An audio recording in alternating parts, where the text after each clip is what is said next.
Showing off, don't wanna have to wait tonight. Wait tonight, better off. I'm gonna find my way tonight. Wait tonight, won't you talk to me? I wanna heal your sorrow. Won't you talk to me? We'll make a new tomorrow. Won't you talk to me? We'll make this happy face.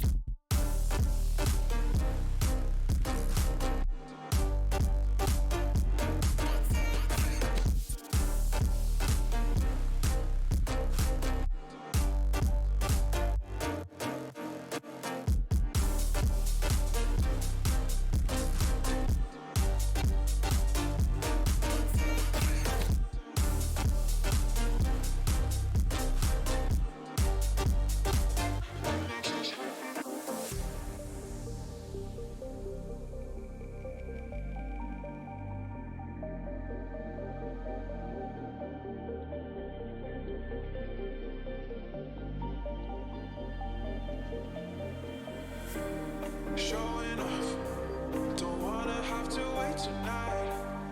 Wait tonight, better off. I'm gonna find my way tonight. Wait tonight, won't you talk to me?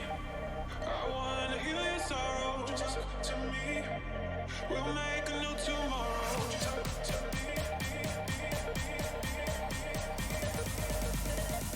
We'll make this happy face.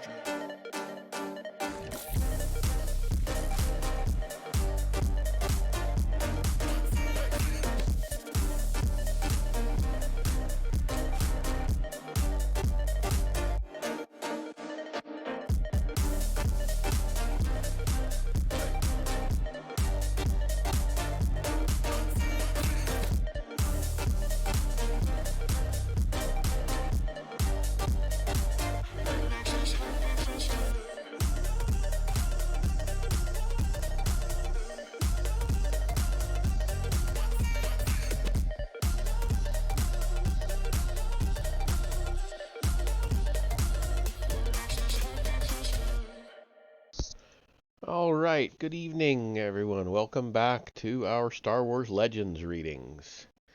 We are on to part 5 of the Tales from the Mos Eisley Cantina, the Sand Tender, the Hammerhead's Tale. So, if you remember last time, we had the Muftak and Cabe. They were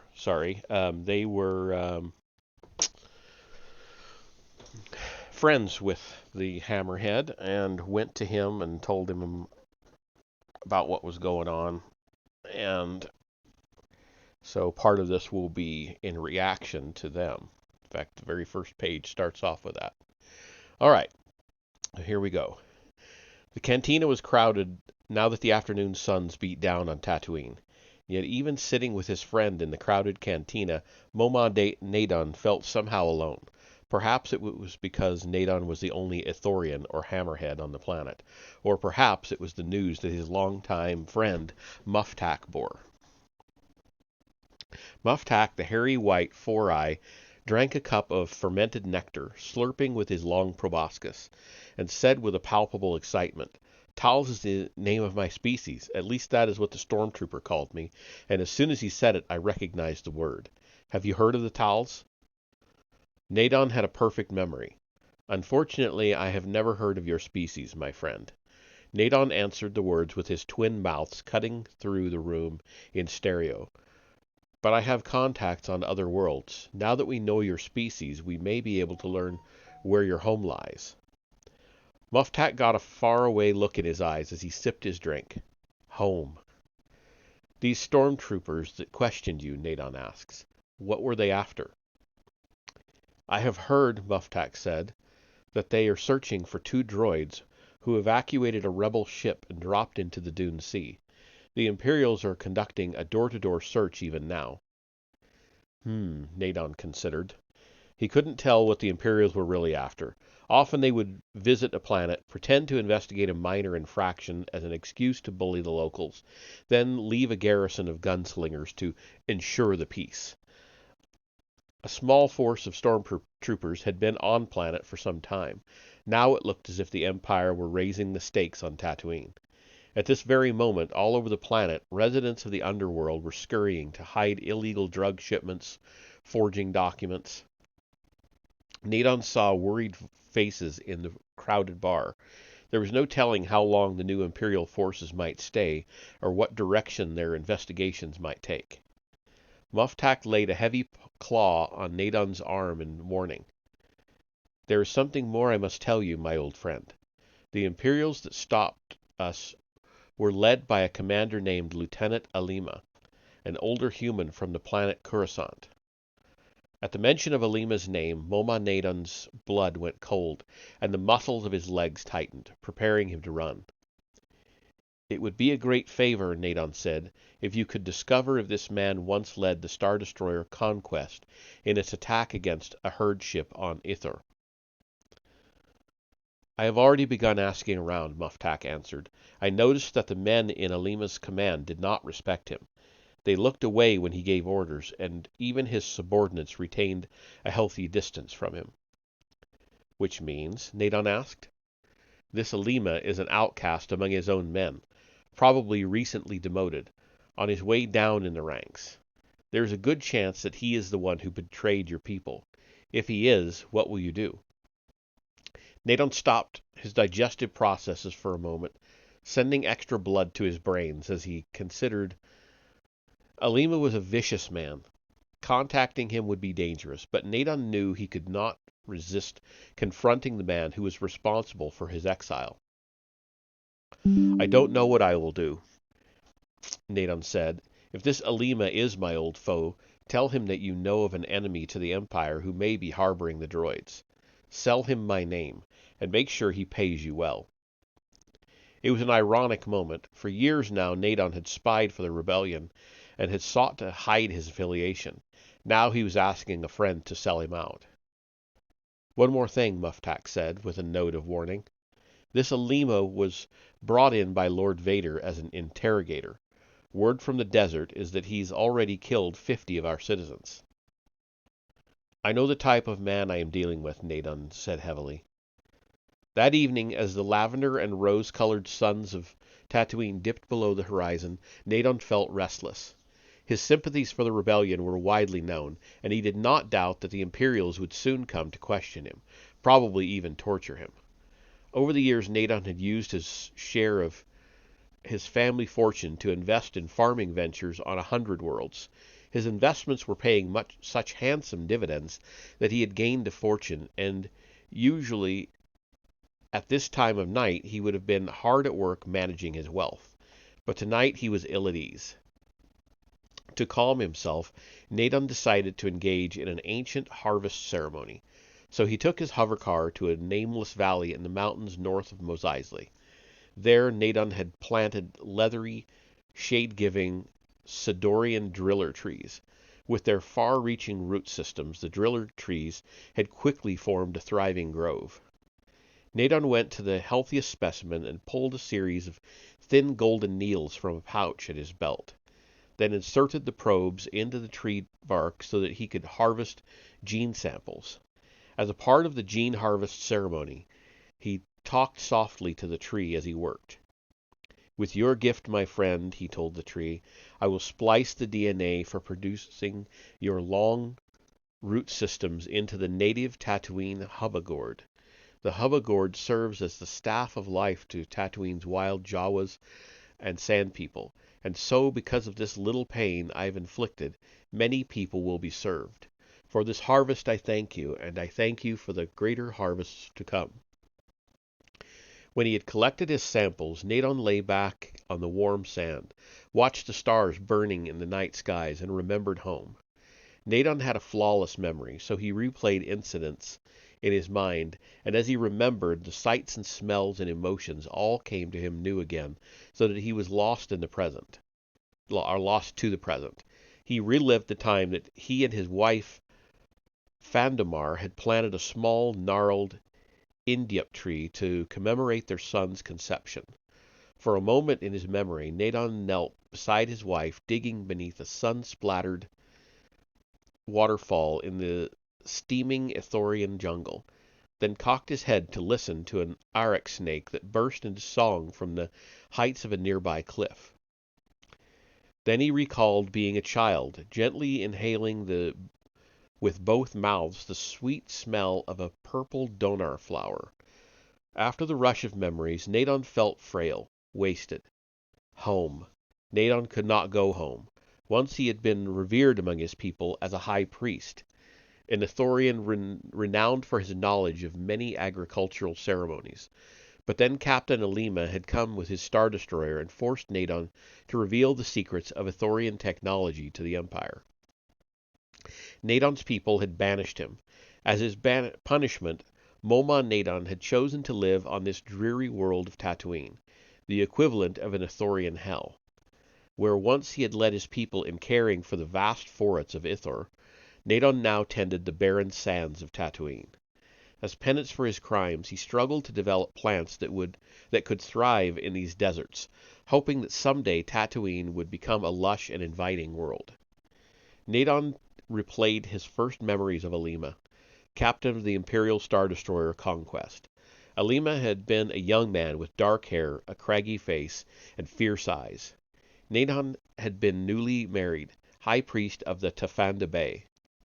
On his native Ithor, Nadon's people lived in immense floating cities called herd ships, which used repulsor lift engines to constantly sweep over the forests and plains, and the Tafanda Bay was the largest and finest of Ithor's planetary herd ships. Inside each herd ship, hundreds of biospheres were painstakingly reproduced, down to the microscopic flora and fauna of the topsoils. The Ithorians harvested plants from the biospheres of the ships, but particularly on their huge ground ships, they also harvested from the abundant forests of Ithor, taking nourishment from fruits and grains, creating medicines from saps and pollens, using plant fibers to create fabrics and ultra-strong porcelains, harvesting minerals and energy from otherwise unusable roots and stems. The study of plants and their uses was the life work of most Ithorians, and the greatest of the students became priests who guided others, prohibiting the people from harvesting plants that could think or feel. Only those plants that slept, those that were not self-aware, could be harvested, and then only under a rigid law. For every plant that was destroyed in the harvest, two must be planted to replace it. This was the Ithorian law of life. As a high priest, Nadon had spent decades in the service of life, until Captain Alima came seeking excuses to board the Tafanda Bay, then demanded to know the secrets of Ithorian technology. At first, Nadon had refused to reveal his secrets, until Captain Alima trained his Star Destroyer's blasters on the sentient forests of Cathar Hills. Thousands of the Bafor died, trees that had been Nadon's teachers and friends in his youth. Neither the trees nor the Ithorians had the weapons to fight the Empire. When the forest was destroyed, Captain Alima had turned his weapons on the Tafanda Bay and ordered Nadon to surrender. In a last-ditch effort to save his own people, Nadon had no choice but to relinquish the secrets of Ithorian technology to Alima. As punishment for revealing the Ithorian agricultural ceremonies, Nadon could still hear the elders' judgment ringing in his ears. "We banish you from Ithor and from our mother jungles.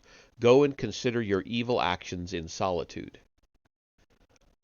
Home, Nadon found himself both envying Muftak and feeling gratitude that perhaps the hairy creature would find joy. Nadon was interrupted from his reveries by a comlink call on his personal channel. "Nadon," Muftak said over audio, "I just sold your name to this Lieutenant Alima.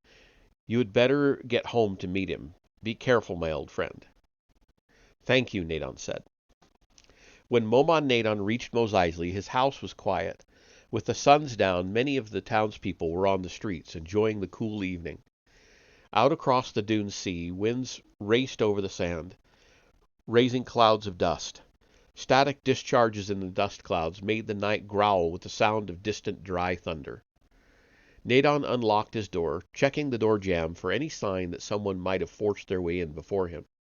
The air in his house was rich with the smell of water, and drika fish chirped among the reeds of the pond in his living room. Everywhere in the dome, creepers climbed and poor stone walls tower climbed the poor stone. Sorry. Everywhere in the dome, creepers climbed the poor stone walls toward the skylights. Small trees shivered under the weight of a breeze produced by fans. Nadon made his way over a paved trail into one of his many side domes, to a small grove of baffer trees that glowed pale blue in the starlight under black leaves. Nadon knelt before them and wrapped his long, leathery gray fingers around the trunk of one tree. The bark was smoother than glass.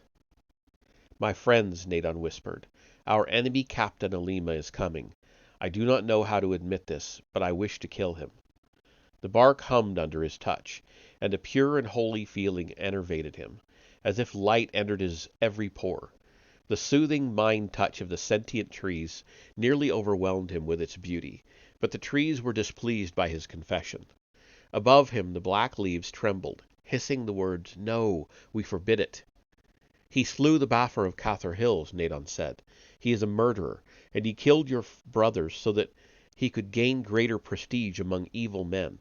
His every intent was impure." "You are a priest of Ithor," the woods whispered. "You have vowed to honor the law of life. You cannot slay him." "But he killed your kin," Nadon reasoned. He did not know if the Baffer understood him. Each tree in itself had limited intelligence, but through their intertwining roots they were connected and thus formed a group intelligence. A large forest grew wiser in lore than any other being, but these few trees were not a great forest. Still Nadon had not come for their counsel, only for their permission. "Our kin would have died in time," the Baffer reasoned. "Alima only hurried their end." "Just as I wish to hurry Alima's end," Nadon said. "You are not like Alima." The trees sharpened the focus of their mind touch, and Nadon gasped at the beauty he felt as rivers of light cascaded through him. The profound peace that settled in his bones was meant both as a reward and a warning. While he basked in the glow, he dreaded the moment when he would have to leave the sacred grove and return to the mundane world. "If you break the law of life," the Baffer said, "we will no longer be able to tolerate your touch." "I will not kill him myself," Nadon pleaded. "I would command the Vezaveg tree to strangle him, or I would have the Aleth consume him, or the Arul poison him. All of these are lower life forms than us," the Baffer said, "and they respond to your command as if they were common weapons. But once again, we warn you, you cannot break the law of life." The mind touch of the Baffer withdrew abruptly, and Nadon choked out a sob as he was suddenly excluded from the group mind. He fell to his face and began to weep. "Fancy meeting you here," an unfamiliar voice said. Nadon turned. Beneath a globe that shone like a moon stood an aging human in an imperial uniform. Emerald-winged moths fluttered about the globe, and for a moment the human eyed their bright green wings. Alima's face was fatter than when Nadon had last seen him, and his voice had grown hoarser with age. His cheeks had sagged, and his hair was graying, but Nadon recognized him. He would have recognized that face anywhere.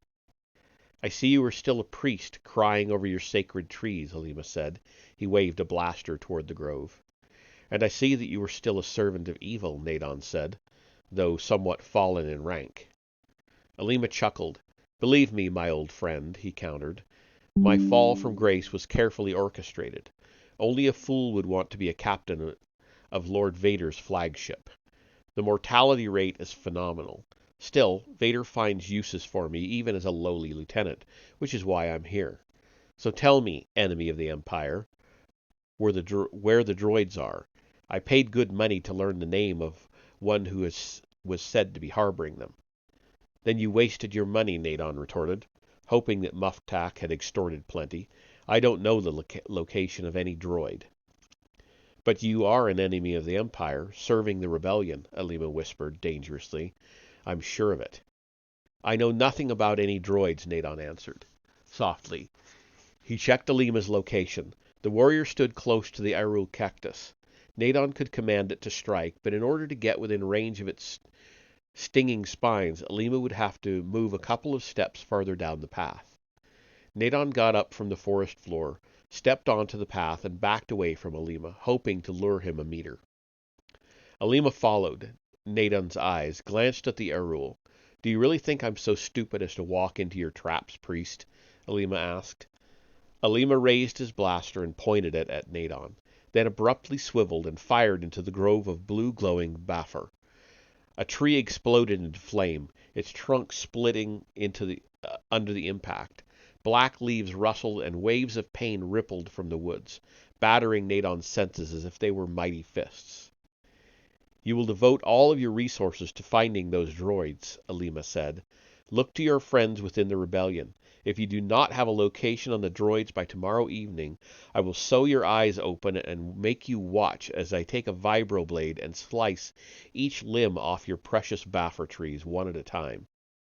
Then I'll drop a thermal detonator in your living room and fry the rest of your damned vegetable friends.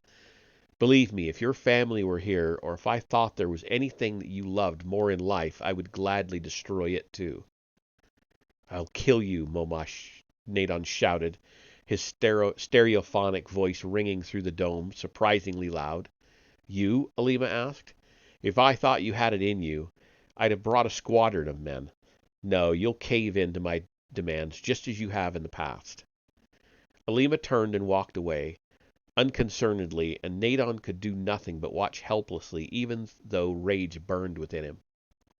When Alima had left, Nadon went to his grove to see if he could save the wounded baffer, but the pale blue sheen of its glass-like trunk was already turning black in death. He reached out for the trees with his mind. Nadon fell to his knees and in the mossy turf under the dark leaves and pleaded, "Now may I kill him?" The leaves of the living baffer trees circling him rustled dimly in response. What happened? Who touches us?" Moma Nadon listened to the trees' voices. Their number had been reduced from 7 trees down to 6, just below the number needed for the grove to achieve true sentience. He could not tell how much they might understand. "Moma Nadon, a friend, touches you. Our enemy killed a member of your grove. I wish to punish him for his act." "We understand. You cannot break the law of life," the baffer whispered with finality. "We forbid it." Nadon backed away without closing his eyes in the traditional sign of acceptance. Perhaps the baffer were willing to die for their principles, but Nadon could not sit by quietly and let them. He considered his options. He could search for the droids, give in to Captain Alima's demands. The thought was so revolting that it caused Nadon physical pain, made his eyes feel gritty and itch. Nadon rubbed his forehead between his eyes with his long, thin fingers, physically stimulating a pleasure-inducing gland along the ridge of his brow so that he could think clearly again. If the Empire wanted these 2 droids so badly, then it was imperative that the droids not get them. No, Nadon had to fight. Lieutenant Alima was a dangerous man, as vicious as they come. He would leave a trail of charred and mutilated victims behind him in his search for the droids, and sooner or later someone would tell him what he wanted to know. As much as Nadon detested violence, he knew that Alima was a monster, someone who must be destroyed. It would be a small loss to the Empire, an ineffectual blow, but Alima represented a constant, undeniable threat to the Rebel Alliance. Just as importantly, by letting Alima live, Nadon would be allowing the man to kill more plants, more people. Nadon couldn't allow Alima to live. In another room, a sprinkler system softly hissed to life, and Nadon took that as a signal to leave. He checked his utility belt for some credit chips, then went out the front door. Down the street, he spotted 3 stormtroopers on guard standing together talking. They didn't hide the fact that they were watching his house. Nadon had to walk past them. The flashing red lights on their blaster rifles testified that the rifles were set to kill. As Nadon passed, one of the stormtroopers peeled away and followed at a discreet distance. The streets were crowded now that full night had hit, and the blistering temperature had fallen to a comfortable level. Nadon passed through the markets and had no trouble losing the stormtrooper. Nadon made his way to Kason's weapons shop. The gruff human who owned the shop had been in business forever, but Nadon had never set foot on the premises. It took less than 5 minutes to buy a heavy blaster and a holster that could be concealed under Nadon's cloak. Then the Ithorian was back out the door. He wandered the streets aimlessly for nearly an hour without any kind of plan. He simply hoped to spot Lieutenant Alima, pull his blaster, and shoot the human. Nadon knew that nothing much would be accomplished by such an action. He would kill the human, but in the end he would forfeit his own life. The precious baffer trees in his home would be uprooted by whoever took over his house, and one way or another he would never be able to speak with them again. But at least they would not be tortured by the likes of Alima. He set the blaster to kill, then searched the streets until he heard the scream of fire sirens in his own neighborhood. For a moment he was struck with horror, fearing that Lieutenant Alima had already come to burn his house. But as he ran up the streets, Nadon saw that some trader's home was a roaring blaze. Firelight reflected from the column of smoke, lighting the streets and alleys in a dull red. From every home, people were running toward the house with foam canisters. Water was so precious on Tatooine that the authorities would probably let the house burn rather than waste the water used in the foam extinguishers. But if the hapless owner of the house was in the vicinity, he might purchase enough canisters at inflated prices to rescue his valuables. From the corner of his eye on a side street, Nadon glimpsed the dark uniform of an Imperial officer with its billed cap. He turned just in time to recognize Lieutenant Alima walking steadfastly up the hill toward the fire. Nadon rushed up the street parallel to Alima's path, then turned down the next alley, running toward Alima. He pulled out his blaster, fumbled with it momentarily. The gun was not made to accommodate an Ithorian's extraordinarily long, thin fingers, and Nadon could hardly get his finger into the trigger guard. He found that his hearts were racing, thumping wildly in his chest like a pair of Jawas in a struggle. Nadon huddled against a wall and checked the side streets in 3 directions. He could not see anyone. Good, there would be no witnesses. Alima walked into the open not a meter away, and Nadon shouted his name, pulled the blaster up level to Alima's face. Alima turned and looked at the Ithorian calmly, glancing at the blaster.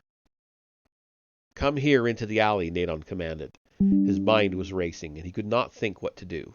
He thought of pulling the trigger, but he wanted to talk first, to tell Alima why he felt he had to do this. Perhaps, Nadon thought, he will even repent. Perhaps he will turn away from the Empire. Nadon's legs cramped, aching with the desire to run, his species' preferred response for coping with danger. Alima laughed. "You can't kill me with a blaster set to stun," he said. Nadon knew he had set the blaster to kill, but feared that perhaps it had been knocked off the setting by accident. Nadon glanced down in horror at the indicator lights on the blaster, saw the red flashing lights of the kill setting. Just as Nadon realized his mistake, Alima dodged from Nadon's line of fire and pulled his own blaster. A blue bolt tore through the darkness, slamming Nadon between his stomachs, knocking the big Ithorian into the stone wall at his back. For a moment it seemed that a white sun blazed before his eyes, and then Nadon found himself lying on the ground in a dark alley, and someone was kicking his right eye stalk. Blood oozed from the wound. Nadon reached up with his long arms, trying to cover his eye stalks, and he moaned loudly. His attacker stopped kicking, apparently more from being winded than from any desire to offer mercy. "You pacifist species are so pathetic in battle," Alima said, standing over Nadon panting. "You're lucky that my blaster was set to stun." Nadon groaned, and Alima waved 2 blasters in his face. "Find me those droids. You have until sunset tomorrow." He pointed his blaster between Nadon's eyes and pulled the trigger again. Nadon woke with the throbbing ache in his eye stalks. It was nearly dawn, and a pale light washed through Mos Eisley, turning the poor stone buildings to golden domes. Nadon wiped the blood from his face with his cloak, then managed to crawl to his knees. He felt as if he stood in a whirling fog that threatened to sweep him away, and he leaned against the side of the building for support. "Stupid. I was stupid," he realized. For one split second, Nadon had had the opportunity to kill Lieutenant Alima, and he had failed to do so, even though Nadon understood intellectually that the Empire could only be overthrown by violence. His Ithorian nature had not allowed him to kill. Nadon closed his eyes, tried to blink away the pain. He glanced up. A thin smoke hung over the city, and people were already beginning to scurry for cover from the morning heat. Nadon got up and wearily headed for home, his ears still ringing. He shook his head, tried to clear it. He went into his house, sat beside a pool, and washed the blood from his eye stalk. During the cool of the night, moisture had condensed at the top of the dome. Now it sometimes fell like droplets of rain. Above his head was a large gorsa tree, a stout flowering tree that used phosphorescent flowers to attract night insects for pollination. Now that morning had come, the pale orange phosphorescent flowers were folding in on themselves. In Mos Eisley it was rumored that Momon Nadon's house was filled with carnivorous plants. Nadon encouraged the rumor in order to keep out water thieves. Besides, the rumors were true, but those who walked through the biospheres under the High Priest's protection did not have anything to fear. Nadon went to a side dome where vines and creepers hung from a large, red-barked tree that stood beside a pool. Nadon said, "Part your vines, friend." The tree's limbs quivered and the vines parted, exposing the trunk. In the dim light of morning, 4 human skeletons were revealed hanging from the limbs near the trunk of the tree, each with a thick creeper wrapped around its neck. Hapless water thieves. Nadon fumbled beneath some thick grass near the tree's trunk, pulled at a handle until a concealed door jerked upward. A light flipped on below him, showing the ladder leading down. Nadon had secreted many a rebel in the room below, and for a long moment he considered climbing down himself, hiding. Perhaps in this concealed chamber he would be able to disappear from view for a while. Alima would ignite a thermal detonator in this room, but there was a chance that Nadon could ride out the firestorm intact, remain hidden. He had enough food stored here to last for weeks, and Nadon was sorely tempted to climb down. But he couldn't. He couldn't let Alima kill his plants. One last chance, Nadon thought. When Alima comes this evening, I might be able to kill him yet. Nadon got up, strolled through his biosphere, touching the limbs of trees, stroking the gentle fronds of ferns, tasting the scent of moisture and undergrowth, the life all around him. There was no other way, Nadon realized. He would have to remain and fight, though it cost him all. In the evening, Alima would come. Nadon knew that Lieutenant Alima would be true to his word. He would sew Nadon's eyes open and make him watch as he slew the Baffer. It would gratify Alima's little imperial heart to know how he had tortured an Ithorian, leaving Nadon alive to bear witness to the Empire's cruelty. Alima would then incinerate the house. Momon Nadon considered what that would mean. All of his plants would be destroyed, all of his notes. Years of work would be wasted. Nadon considered the plants, decided that he would take some containers outside, saving the specimens that showed the best hope of improving the ecology of Tatooine. The Baffer would die, they could not be uprooted, but the Baffer had accepted their fate, and Nadon realized that now he must accept his. For years Momon Nadon had hidden on this rock, seeking cleansing, trying to overcome the anger that insisted he should fight back against the Empire. The elders of Ithor had balked when he suggested that the Empire was a weed that needed to be destroyed. His elders would have let the Imperials destroy the Baffer forests of Cathar Hills, trusting that some shred of decency left in Alima would make him stop short of genocide against an entire species. His elders would have forgiven the Empire. But in all his years seeking spiritual cleansing, Nadon had never been convinced that he was wrong. He believed that he had been right to try to save what he could. Nadon was not above killing an insect to save a tree, so Nadon had to resist the Empire the best he knew how, even if that meant he had to watch the Baffers be destroyed. even if it meant he himself was destroyed. He could not just let the Empire crush him. Nadon was exhausted but could not sleep. He decided to calm himself by continuing his harvest ceremony. He went to his laboratory on the east wing of the house, opened the fruit of a large Tatooine hubba gourd, and removed some pale, transparent seeds. Using tiny robotic manipulators, he carefully opened 4 young seeds and removed the zygotes.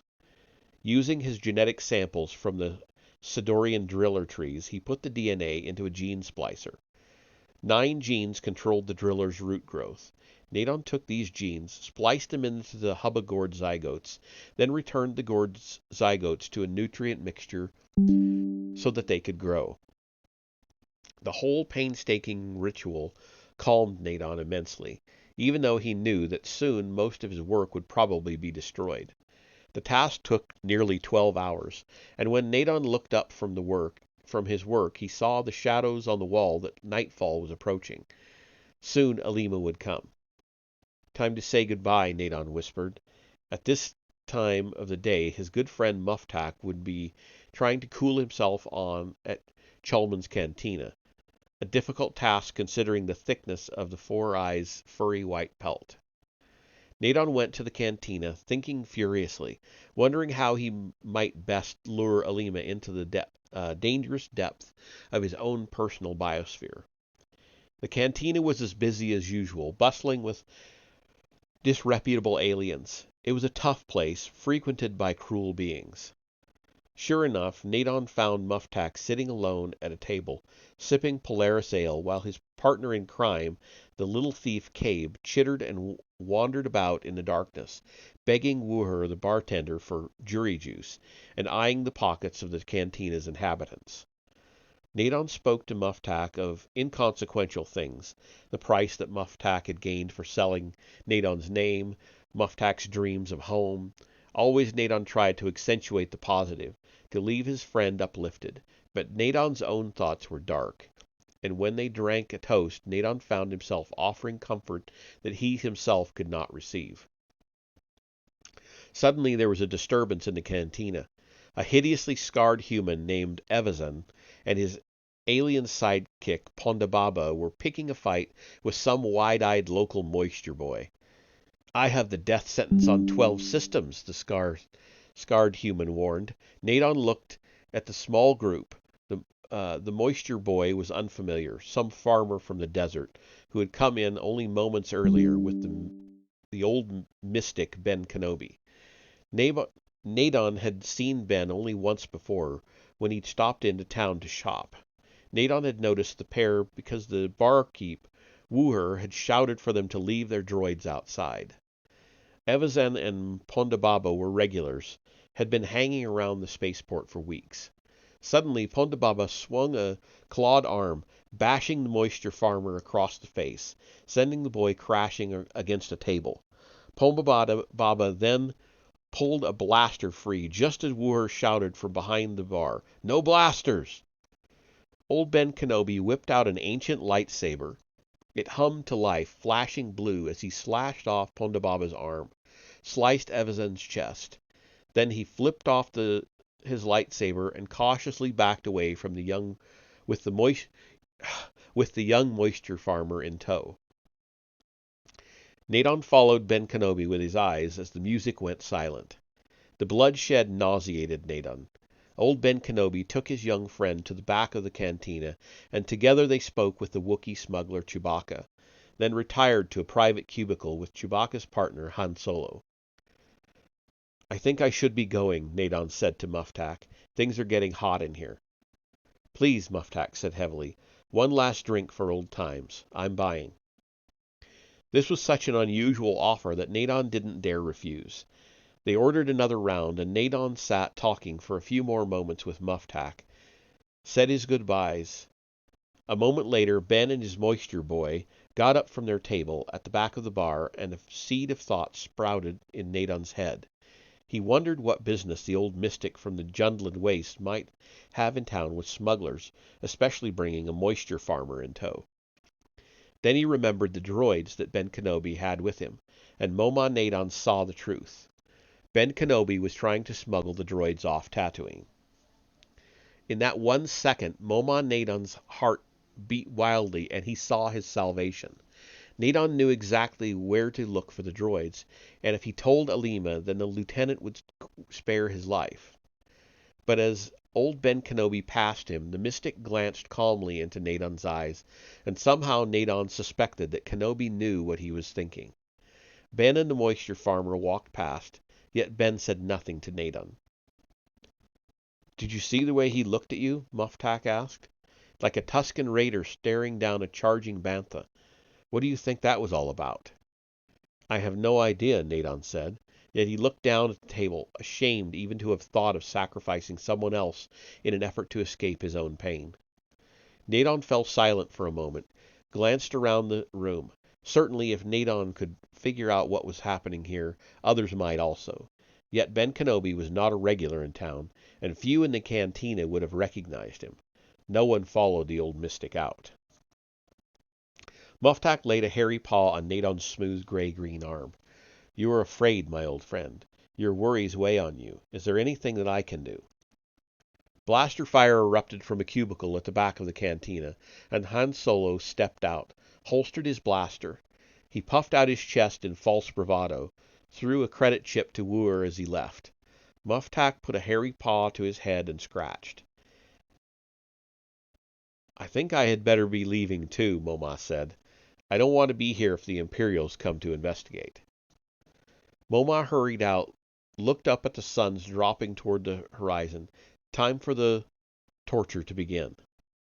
He glanced up in despair, wishing that he were like Han Solo, wishing that he could kill someone who merited death, then walk away calmly. But he couldn't. Even in his deepest rage he could not harm another, and so there was nothing left to do but save what he could. Momon Nadon breathed deeply for a moment, then hurried home and began carrying the most valuable of his plant samples and setting them outside the back door in hope that they would escape the fire. The streets were nearly deserted, except for a few stormtroopers that watched the house. "When this is done," Nadon promised himself as he worked, "I will go home. I will repudiate the elders and their foolish traditions. I will bear the limbs of the burned Bafra trees in my arms, and I will show the elders my scarred eyes, and then they will see how monstrous the Empire has become, and they will know that we must fight." Nadon chuckled to himself. Somehow his spiritual eyes had been sewn open long ago. He'd seen the evil, known he had to fight it. But when Alima came and made the act physical, then Nadon's scars would bear witness to his people. The Ithorians were not a stupid species. They were not as hopelessly pacifistic as Lieutenant Alima and his empire believed. Though they might never go to war themselves, they could still help fund the rebellion. Perhaps this one small evil act could turn against Lieutenant Alima in the long run. The Empire's evil will betray itself, Nadon told himself. As he considered the possibilities, Nadon felt a strange rush of hope. Perhaps his suffering would be worth something after all. Perhaps he could end this seclusion, return to his wife and his son, and the vast forest of Ithor. And as Nadon considered the possibilities, he realized that his loneliness and suffering here as an outcast on Tatooine did not hurt so much. His deepest regret, he found, was not the pain he had endured, but that his work here, his plant samples, would be destroyed. On Ithor the people had a saying, "A man is his work." Never had the saying felt more true. By destroying the results of Nadon's labor here on Tatooine, Alima would destroy a part of Nadon. Nadon stood gazing down at his little plants sitting in the sunlight outside the door, decided to carry them across the street, give them a better chance of survival.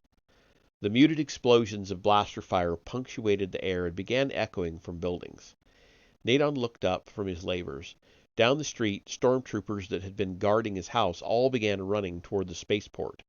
Nadon looked up in time to see Han Solo's old junker, the Millennium Falcon, blasting into the sky.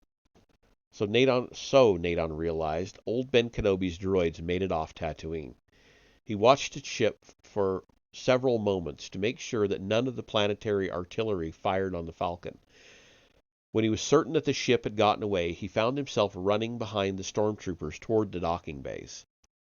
Outside the bays, some Imperial captains stood before dozens of stormtroopers and port authorities, shouting in a frantic rage, "How could this happen?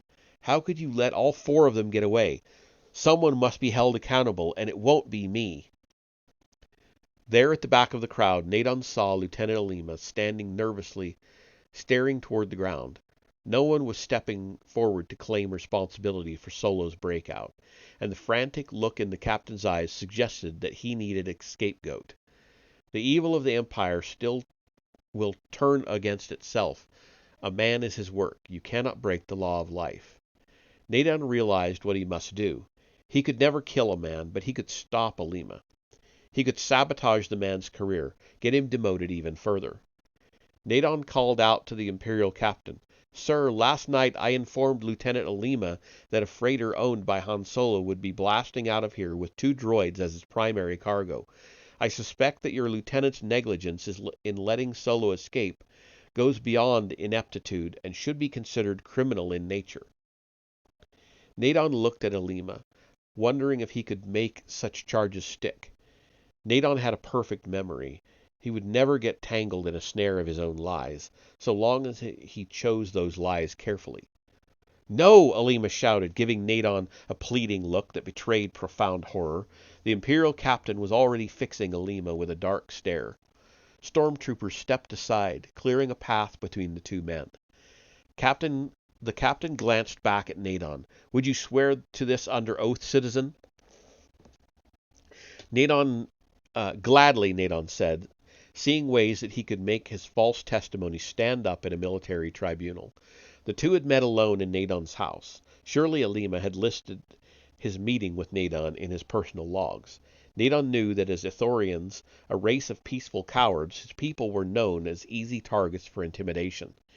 Nadon could claim that Alima had tortured the information from him. Certainly with the bruises and bloody eye stalks, he could show that he had been tortured. There was a good chance that Alima would be demoted, perhaps even imprisoned. The captain glanced back at Alima and said, "You know what Lord Vader would do if he were here."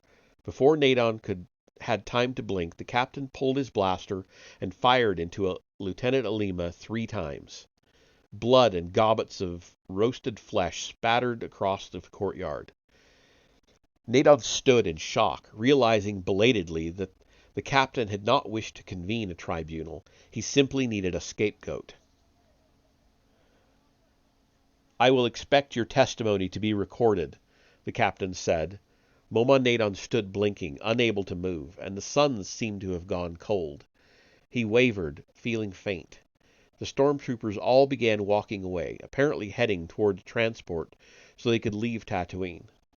The law of life kept running through Nadon's mind like a litany. For every plant destroyed in the harvest, 2 must be cultivated to replace it. Nadon knew that his act would require penance. The blood of a man was on his hands, and such a stain could not easily be removed. But surely the Bafra would understand. Surely they would forgive him. At last, before the Imperial medics could arrive, Nadon forced his legs to move. Numbly he went to the warm corpse, leaned over, and took 2 golden needles from his belt. He inserted the needles and removed the genetic samples. On Ithor were cloning tanks that would allow him to create duplicates of Alima. For his penance, Nadon would nurture Alima's twin sons. Perhaps in their day, they too would grow wise and kind, serving as priests on Ithor, promoting the law of life. Nadon packed the needles in his utility belt, then headed toward his biosphere. There would be so much to do before he left Tatooine. Depositions to give, and Imperials, plants to be uprooted in preparation for the move. Hubba-gourd seeds to be sown in the wilds. A stiff wind kicked up, and stinging sand blew in from the desert. Nadon closed his eyes against it and allowed himself to become lost for a moment in the memory of his wife's final embrace as he was banished from Ithor, and in the memory he relished the scent of his young son. "I will be waiting here for you if you ever return," she had said, and for the first time in ages Moma Nadon walked free, and his steps felt light. He was heading home. And that is the end of that story. And that takes us on to Be Still My Heart, the Bartender's Tale, which will be part, what did I say we were on? 5, so that'll be part 6 out of 16 total. So we'll be reading these for a while. So, all right. I'm going to take a bit of a break and come back and play some Hogwarts Legacy. So I will see you in a little bit.